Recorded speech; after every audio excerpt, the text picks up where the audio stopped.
There's usually 1 to 2 infusion sites for the infusion.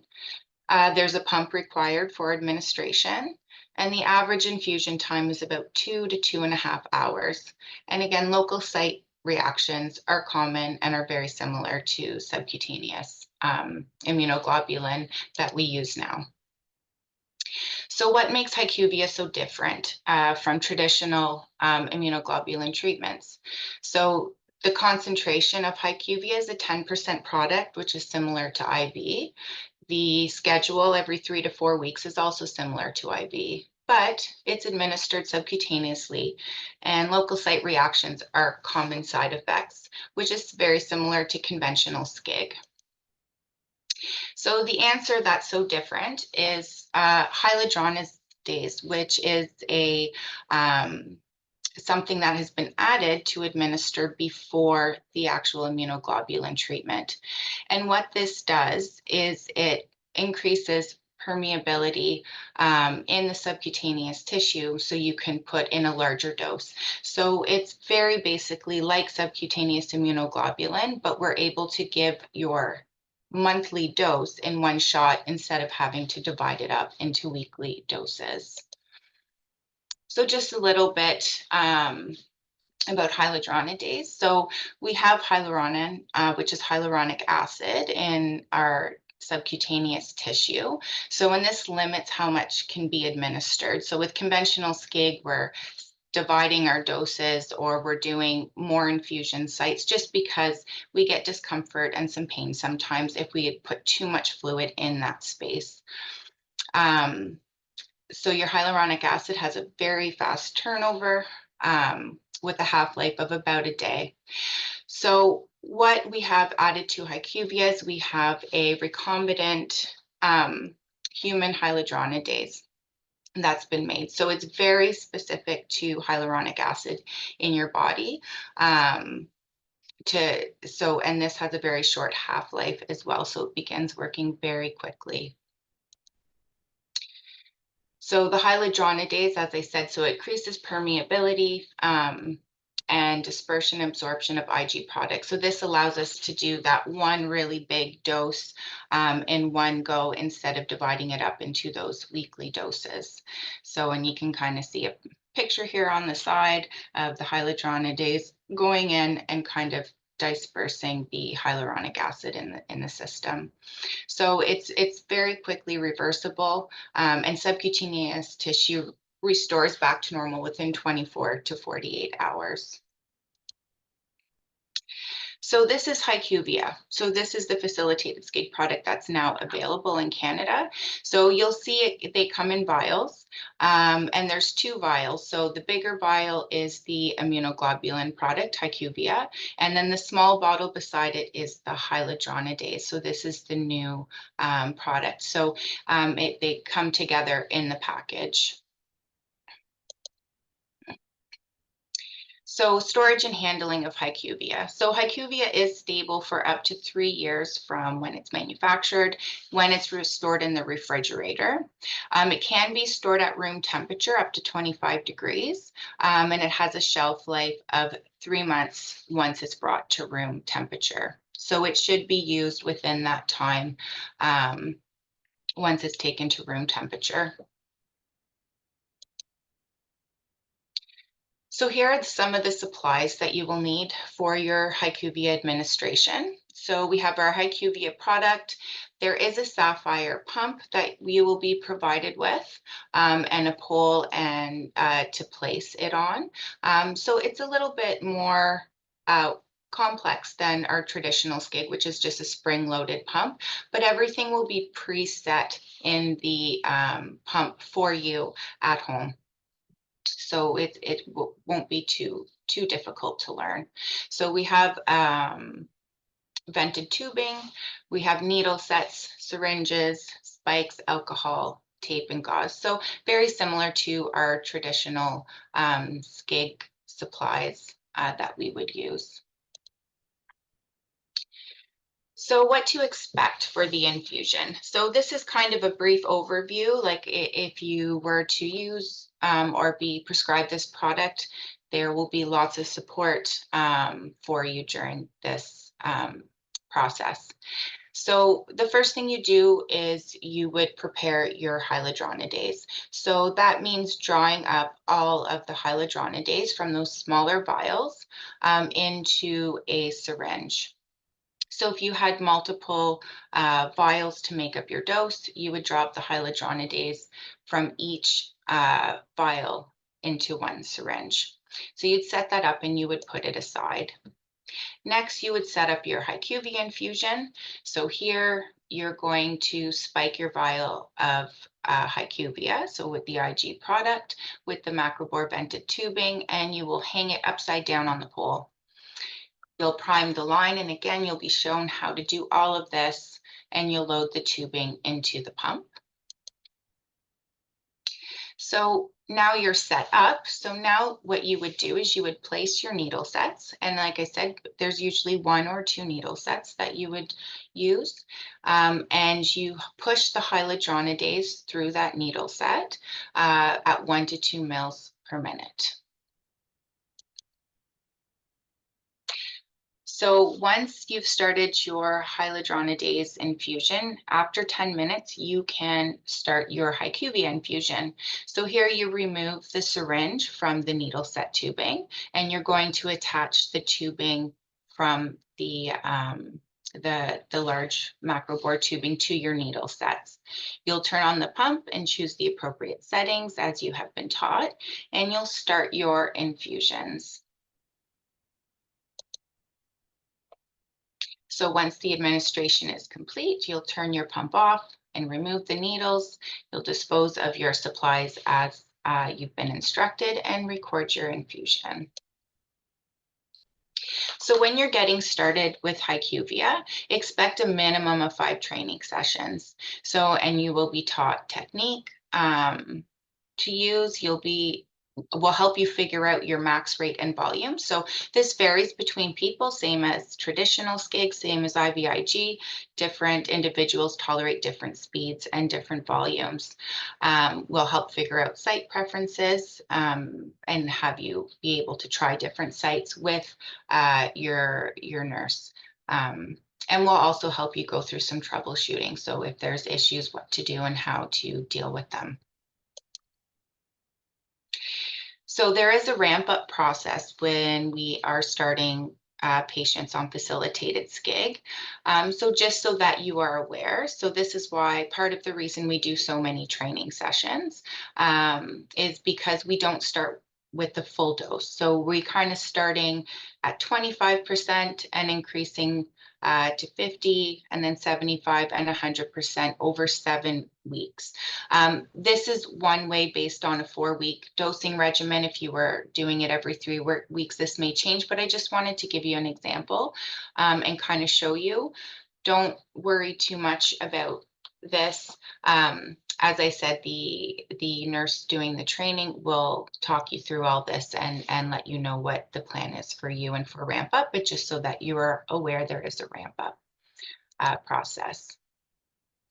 So the maximum volume per site for HyQvia is 600 mils, which is quite large. So if you can tolerate that, you can put 600 mils per site.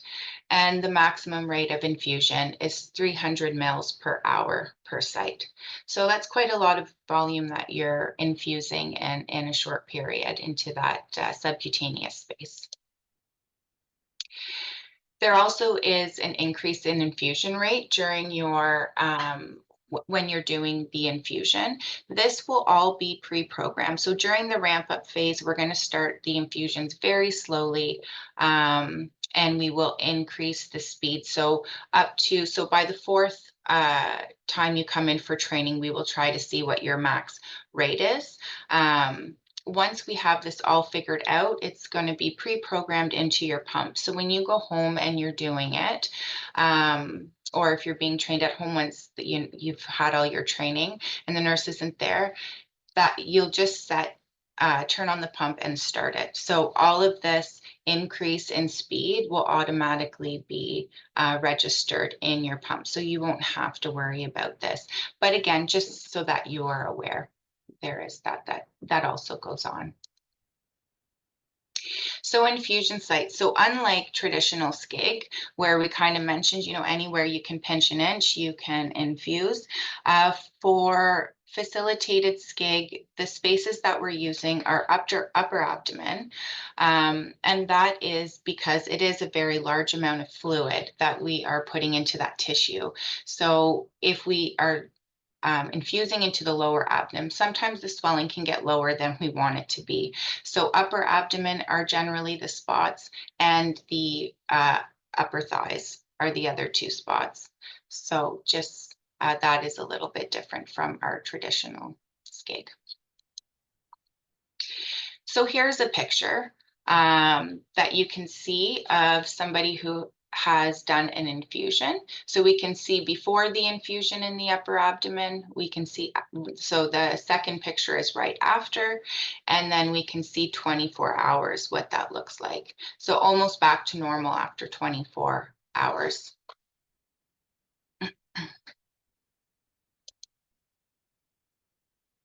And then here's another picture, just so you guys have a sense and idea of what to expect. So, and again, this is, so this was somebody who received 400 mils, and she was about 112 pounds. So not a pretty small person. So when she did 2 infusion sites on each side of her upper abdomen at 200, so 200 mils per site. So, and you can see the infusion right after and right up to 48 hours after.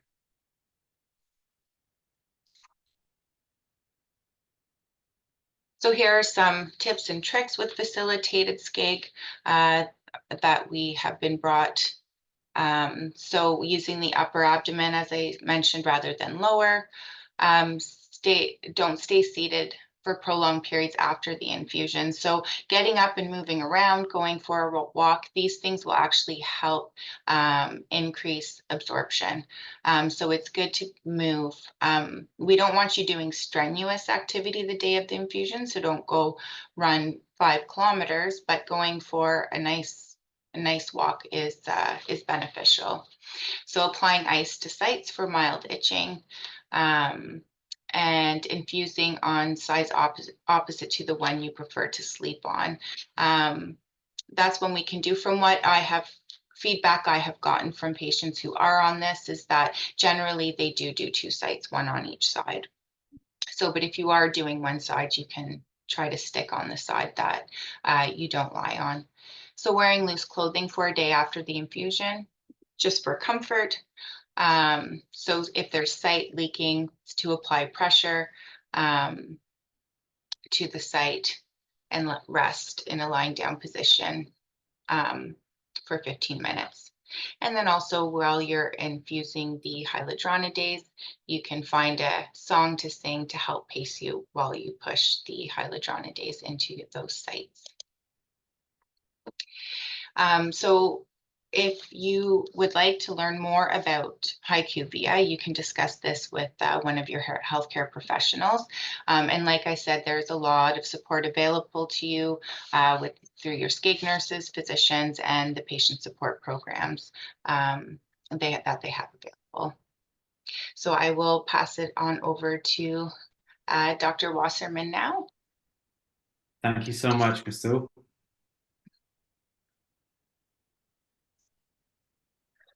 Anyway, thank you very much, Crystal, for introducing the topic. And I also want to thank Immunity Canada for inviting me here today. Okay, so I'm Susan Waserman. I'm an allergist, clinical immunologist who works at McMaster University, and I see both adult and pediatric patients. These are my disclosures, and I have done some consulting with companies involved in the immunoglobulin space, and this would be primarily Takeda as well as CSL Behring. So what is the indication for HyQvia?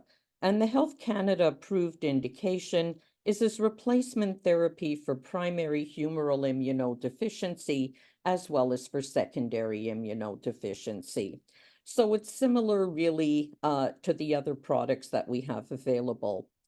This is a product that's approved for people 18 years and over, and it's not approved in pregnancy. There's no experience with this yet.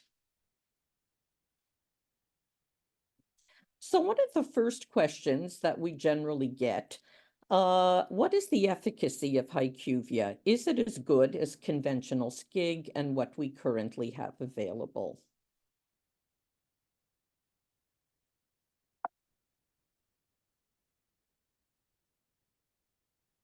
So what you're going to see in this first graphic is how facilitated SCIG compares to IVIG and to the conventional SCIG. On your left, you see a graphic here, which on the y-axis shows you the IgG level, the immunoglobulin level that you attain when you take measurements over the course of 1 month. And then on the x-axis, the bottom part shows you the study day. With IVIG, what you generally get is a rapid peak level as soon as the medication is given, and this progressively declines over the course of the day. So that by the time of day 28, you've reached a trough level. Facilitated SCIG and conventional SCIG behave very similarly. You don't get this peak level that you would with intravenous right at the beginning, but over the course of the 28 days, what you find is that the levels are fairly stable, with really no significant differences here between the facilitated product and conventional subcutaneous. The other thing that's important to know is that in general, the dosage is 1-to-1. When you switch over from conventional to facilitated, you try and aim for the same dose that the patient would have been stable on conventional SCIG. When we were first becoming familiar with these products and people were switching from IV immunoglobulin, the FDA said, listen, because you're giving it by a different route, you should give more of it as compared to intravenous. And then over time, we no longer had to do this because really we were able to make dose adjustments as needed as we went along based on patient response. So ordinarily going from IV to conventional to facilitated, it really is generally beginning at a 1-to-1 dosage change. The other thing is important is how does facilitated SCIG compare in terms of efficacy to the other products? And the efficacy that we're most concerned with is really the rate of any serious bacterial infection. And in these studies, what we generally look at is pneumonias, which are often the most common serious bacterial infection. What you see here in this table is the results of 2 SCIG studies where the results have been combined. And when they looked at the number of serious infections per year, both of these studies showed a very low amount of 0.025 serious bacterial infections per subject per year. So this certainly looks very good and comparable to the other products that we see. They've also done extension studies, which means that this goes on beyond the original trial done to study the efficacy of the product. And here you see 36 months of data, really looking at all infections per patient year. And by all infections, we mean not only the serious ones like pneumonia, but also sinusitis, bronchitis, and other things that people may be prone to. The thing to take away from this is that over the course of the 3 years, the rate of infection actually improves, and there's no deterioration in the efficacy of the facilitated SCIG. So overall, quite stable in terms of its efficacy and in terms of its benefit for serious bacterial infection, highly efficacious. In fact, in the pivotal trial that was done, what we saw is that the facilitated SCIG actually performed better than intravenous gamma globulin, and you see the numbers there in brackets. They've also looked at efficacy in other ways as well, namely healthcare utilization and work productivity. So IVIG as compared to conventional SCIG and facilitated have been assessed in terms of antibiotic use, hospitalizations, days in hospital, and time off work and school. And all of these products seem to be very consistent in terms of their benefit and not significantly different from each other. In terms of antibiotic use, it looks as if the facilitated SCIG on the right-hand side seems to be associated with more treatment need than the other two products. But what makes up the difference here is that at the end of the day, you're studying a lot more patients in this group and over a lot more many months. That's why the numbers appear higher, but otherwise they're comparable in terms of their efficacy for all these products. How about the safety of HyQvia? And again, the three products have been compared in terms of local reactions as well as systemic reactions. Crystal has already alluded to the fact that local reactions are quite common with all these injectables. They've looked at mild, moderate, and severe locals for IVIG, where it's not really an issue most of the time, and then with conventional SCIG as well as the facilitated. They've looked at these adverse reactions per infusion as well as patient year of observation. And again, these numbers are quite comparable in terms of the reported adverse events. When it came to systemic adverse reactions, they've also divided them up into mild, moderate, and severe.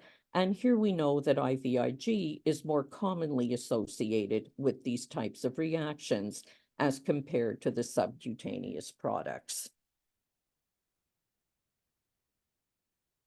So what happens with local adverse reactions with facilitated SCIG? And the sort of things that we're talking about are pain and discomfort, redness, some edema, and pruritus. And in general, the local adverse reactions decrease over time, not only in the trials, but clinically as well when we see these patients. And the infusion site swelling generally resolves within 1 to 3 days. So these are not uncommon, but they do have a tendency to get better over time. Just looking at this table here, discomfort, pain, about 122 patients, over 1,100 patients would complain of some of this in the pivotal trials. Most importantly, too, people always worry about changes in the skin. And this is from the extension trials where they've observed the skin of these patients for 3.5 years, and there was really no significant noticeable change after these patients were using facilitated SCIG over this time. Systemic reactions, what we're talking about here are things like headache, fatigue, nausea, pyrexia, vomiting, and in general, in the trials, HyQvia showed a 52% reduction in systemic reactions as compared to IVIG. So clearly it's a benefit, especially in people who are prone to these types of reactions with intravenous. So who's a candidate for facilitated SCIG? And really it's anybody who's been recommended to use immunoglobulin. This is likely going to be easiest in people who are already on conventional SCIG, who do have knowledge of local side effects, how to inject themselves, and the whole methodology of doing it. But also, I expect that we are going to see people on monthly intravenous gamma who are going to switch to home SCIG since the dosing frequency in this is the same. And this has been a bit of a barrier in many of the patients who preferred intravenous because once a month to them was better than twice a week. The benefits are going to be obvious. There's a shorter infusion time. Crystal said generally 2 to 2.5 hours. There's easier access, and it's certainly vein saving over time and fewer systemic side effects. It may also be an option for home care nursing to administer facilitated SCIG in those who are elderly or frail or who have poor mobility. Right now, there is no home intravenous program that's available in Canada that I'm aware of. So this may offer some sort of option as well for these individuals. I just want to show you a bit about patient preference. And again, this is from the pivotal trial data. Of the patients who completed the treatment preference questionnaire, and this was close to 70 out of 83 patients, 83% would choose to continue with HyQvia rather than IV or conventional SCIG. 12% said that they preferred to go back to IVIG, and 6% would prefer to go back to conventional SCIG. So overall, people were quite pleased with HyQvia, though you always have those who would prefer the other more traditional therapies. 100% of all caregivers, and this was for children under 14 years, would have their child on HyQvia given the option. Patients who preferred HyQvia indicated that they liked very much the convenience of the product, the ability to fit treatment into their schedules, and the frequency of administration. The most common reasons cited by patients who did not prefer HyQvia was the complexity of the administration process and changes to the physical appearance. So one can certainly understand that this ramp-up period may seem a bit intimidating for some patients, and for those who do require higher volumes, there will be a day or so before the changes do go back to normal skin.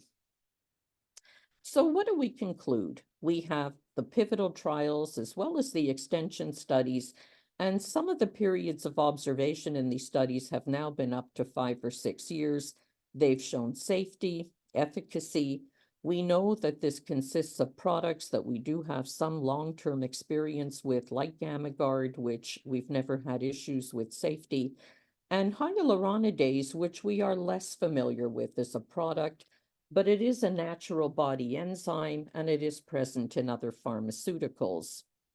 Most patients were also able to home administer, and this comes from some of the European studies which showed that over a couple of years, over 90% of patients were able to home administer without a problem.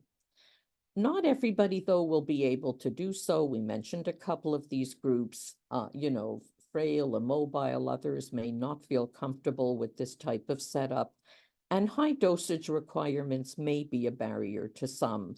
We're talking about immunodeficiency, but clearly there are other conditions for which immunoglobulin is the recommended therapy and who use higher dosages than we do generally to treat immunodeficiency. But the message is that it's certainly good to have choice. We've been through many sort of cycles of different products.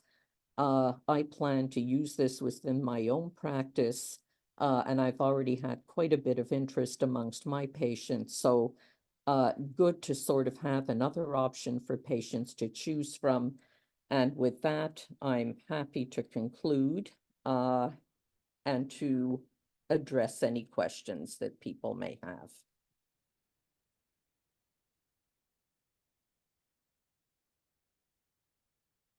Thank you so much, Dr. Waserman, and thank you so much, Crystal, for both those presentations. Fiona and I have been chatting away in the background because we have all of these pre-questions submitted, and we're like, oh wow, we've covered so many of them already with the presentations. But now we're going over to our Q&A with the whole panel. And I was just wondering, Vahid and Steph, if you want to just talk a little bit about how you're involved in the process. Absolutely. So hi, everyone. My name is Vahid Huquqi. I'm a product review manager at CBS.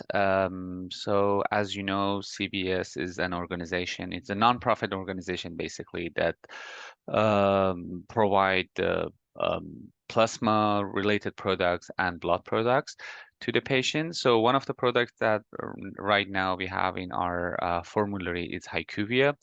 And basically, I was involved in the process of reviewing this product and also implementation of this product across Canada. Thank you. And over to you, Steph. Yes, thank you very much. So the role of our group is it's stakeholder engagement, and essentially at Canadian Blood Services, when we are involved in making decisions for treatment for patients, it's important for us to also include our patient organization representatives in those decisions. And so for these types of products that are added to the Canadian Blood Services formulary, we run a request for proposal, and we would have folks like Immunity Canada, and we would also have clinician experts such as Dr. Waserman and also Crystal Allen join us as we review the products and consider the choices for patients and efficacy of the products and tolerability for patients. And so the role in stakeholder engagement really is to ensure the satisfaction of the patient community and to continue to make sure that our relationships with patients remain strong. And ultimately, we are also a guiding voice in ensuring that that patients feel comfortable with the products that are selected for them for treatment in hospital. Thank you so much. So we'll just begin by asking some questions, and feel free to choose who's best to answer that one, and chip in if you've got anything else to add on it. And so the first question that we had is, what is being put in this product to make it longer lasting? So it's not actually longer lasting. So HyQvia is essentially GammaGuard, which is an intravenous IG product. So it's 10%. What makes it longer lasting than traditional SCIG is that because we're able to administer such a large dose at once, because we're able to use the hyaluronidase first, it will last longer just because of the volume we're putting in. But the product itself is still is similar to traditional SCIG. Yeah, I think that's an important point to make. It's all got all the same, antibody specificities to various things and whatever. But what distinguishes it is the fact that you're able to get in that whole dose on account of the hyaluronidase all at once, unlike you would with conventional SCIG. So. Thank you for that. Next question. I have an enlarged liver and spleen. I've been advised not to infuse in the upper abdomen. Can I use the lower abdomen? Yeah, so I discussed about that with the infusion site. So generally, we wouldn't use the lower abdomen just because of the sheer volume we are putting in there. The swelling might go lower than we want in the abdomen. So, but the upper thighs and feedback I have actually gotten is many patients prefer to do it in their upper thighs, which is also different than conventional SCIG. I find most patients like the stomach, it's easy to access, but for facilitated, the upper thighs seem to be a preferred spot. So there are other options besides the abdomen. Thank you, Crystal. And yeah, if you have other questions, don't hesitate, everyone, to drop them in the chat box. And the next question, I undergo weekly Savitro SCIG treatment and possess anti-IgA antibodies. Would you recommend this treatment? I'm concerned about receiving a larger dose in one go. That's maybe I'll let Dr. Waserman answer that. It's an interesting question because generally for conventional SCIG, we're not as concerned about that because you are doing smaller doses. It's being infused so slowly. We don't tend to see the reaction to the IgA antibody deficiency. I don't know what the answer is with HyQvia doing the larger dose. Again, it will be absorbed still more slowly than IVIG, but Yeah, no, it's a very interesting question. Look, a lot of our patients are IgA deficient. In general, we tend to not have too many issues in terms of antibodies and allergic reactions. I would probably say that if that patient tolerated IVIG without difficulty, that would be a good sign, perhaps, that facilitated SCIG would be okay. And I guess the other thing to say is that with facilitated SCIG, you've got to ramp up. You're giving amounts slowly. If anything is going to be an issue, you're not going to be seeing it likely with that very large dose all at once. There may be clues in the ramp up that there may be issues. But overall, we've had very few reactions on that basis. Crystal, do you think that's a benefit, this ramp up, that perhaps if people are going to have a problem, that you're not putting in that full dose initially? Yeah, definitely. Well, it gives us a chance to really see how the patient is tolerating and what's going to work best for them for the infusion. So yeah, I definitely think that's a benefit. Awesome, thank you. The next question, what does one do in the event they become pregnant? I'm guessing during their on the course. It's not approved in pregnancy, and we will never have a study that's done in pregnancy. A lot of our pregnancy data for almost every single product, when we develop enough experience with it, patients do become pregnant. A lot of them elect not to continue the product, elect not to discontinue. They want to remain on the product. And over time, we gain an experience as to what appears to be safe and what doesn't. I'd say that this is early days. We don't have that sort of cumulative experience. My advice would be to go back to conventional SCIG if somebody does become pregnant, unless they're very insistent on staying on. But then this is a shared decision making where you've got to tell people we really don't have the benefit of many years of facilitated SCIG with pregnant patients. So not yet approved, and I'd say that at least now in its early days, I would counsel the patient likely to go back to their usual immunoglobulin replacement until we know more. We'll know more in many years probably when we see through registries and other things how pregnant patients who have elected to continue have done. The reassuring news is that we do have some animal data and there's been no adverse effects on the fetus. So at least that's a good place to start.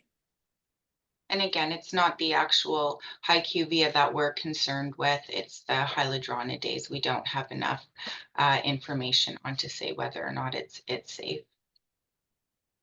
Yeah. The hyaluronidase, I think, is what has elicited the most controversy and concerns from patients. It's a natural product within the body. You need it for fertility. It's present in sperm. It allows sperm to enter eggs, etc.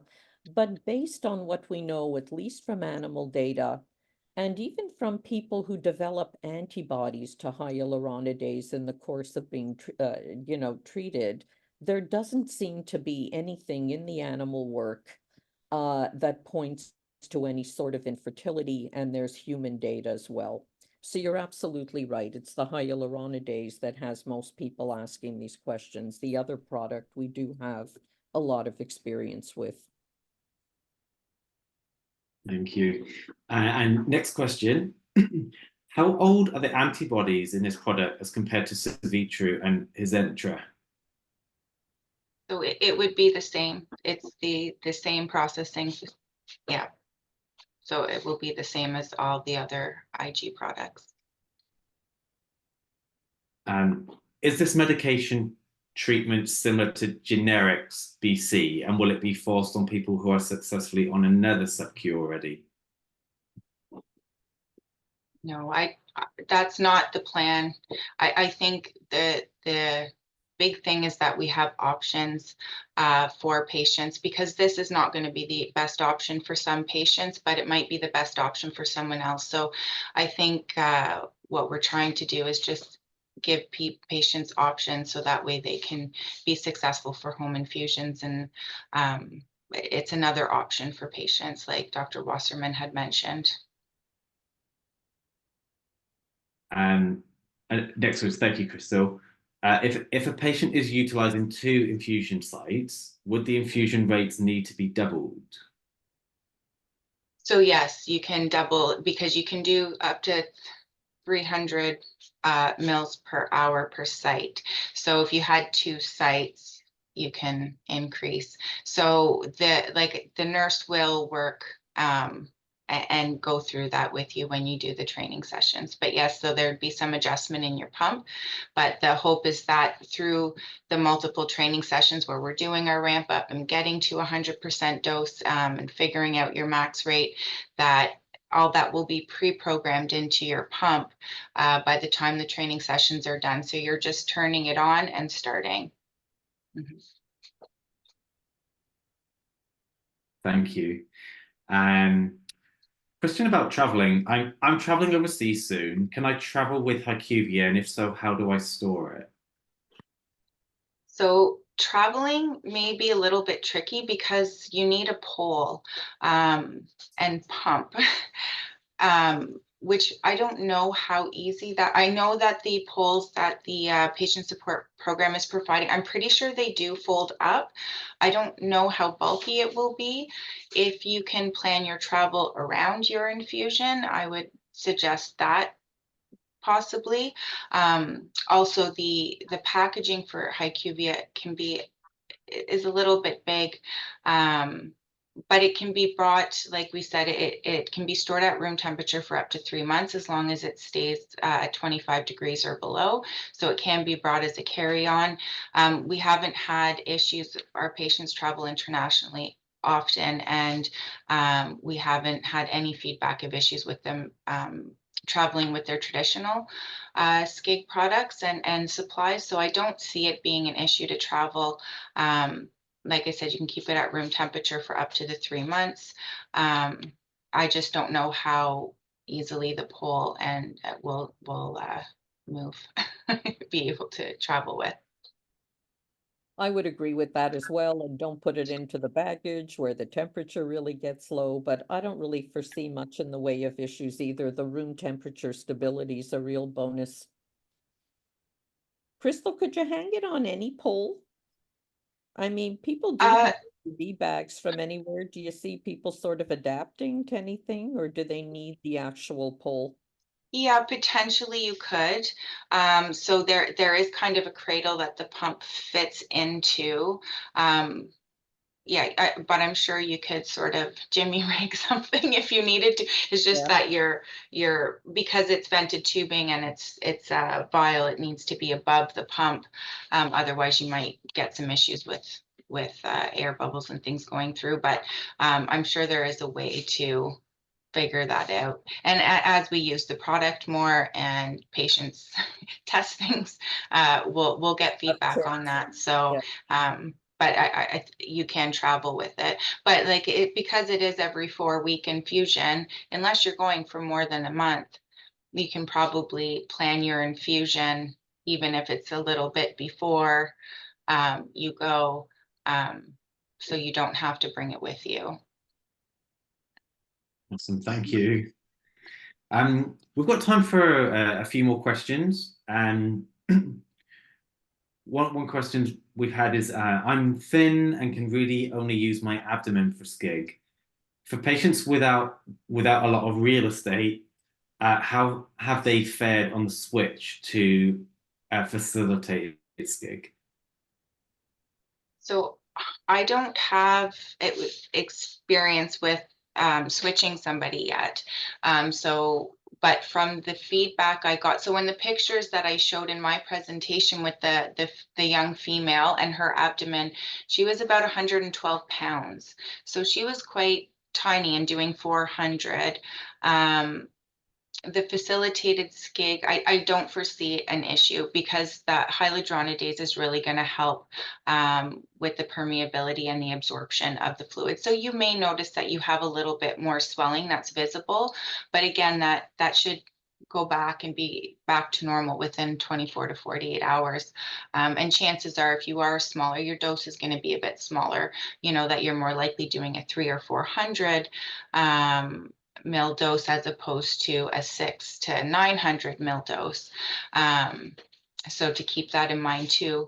The thing is too, is that if a patient is interested and wants to try this and they discuss it with their healthcare provider and you try, if it doesn't end up working, you can go back to your original, what you were originally using. So there's no harm in trying if it's something that you want to do.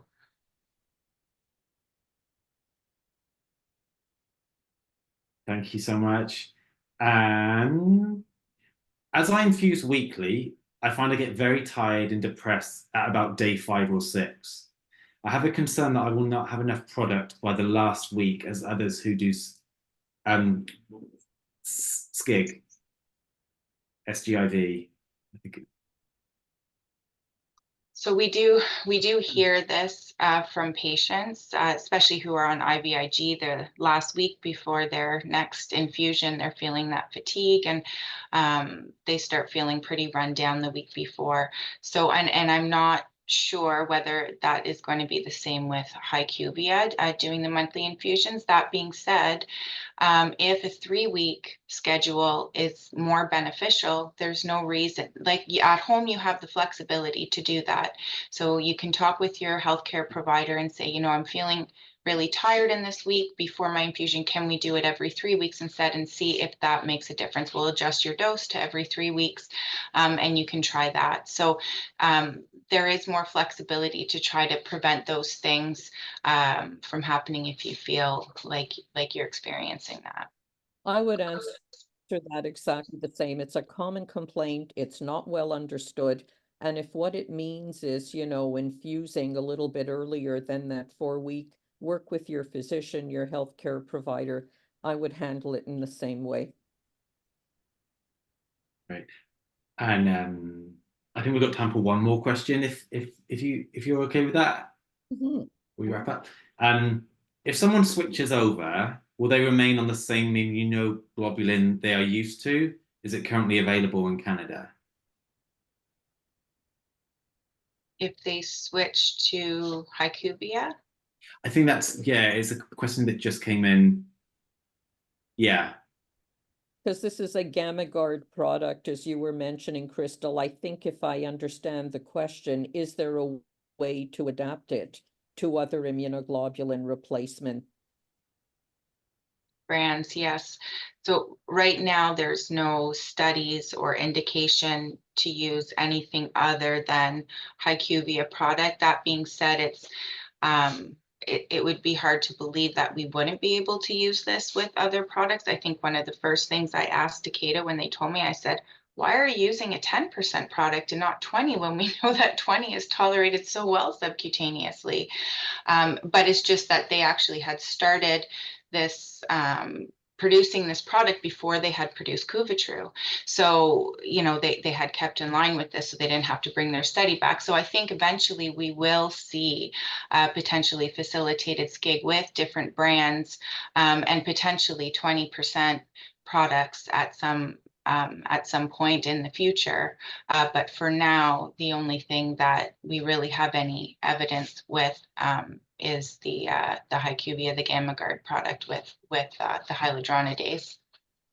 Exactly. Look, I would agree totally. This is the only thing that we have the evidence for. This is the only thing that is Health Canada approved for delivery in this fashion. So it'll come. I mean, there's been a lot of evolution, and I agree, probably other products and more concentration of the immunoglobulin is going to come down the line. But for now, this is what we have. So, thank you so much for the presentations, all of the questions that you've answered. We might have some more coming in at some point, which obviously we'll let you know about. And yeah, I just want to just quickly wrap up by saying a big thank you to everyone who joined us. A huge thank you to the panelists and presenters for today, and to our members for asking some some really good questions. I think this is a great way of getting those, and just so you know, that a recording of the session will be sent to everyone who's registered. And just finally, again, just to thank our sponsor Takeda for helping us put on this event. And finally, hopefully you can see this slide. If you have any additional questions, just send them to info@immunitycanada.org, and feel free to follow us on social media and check our website out for more upcoming events. We've started to run we call them community connect events for different provinces, regions across the country, and for families and for older adults now as well. It's a great way of meeting others like yourself. But yeah, thank you so much. And yeah, enjoy the rest of your day. Thanks, everyone. Thank you. Thank you. All the best.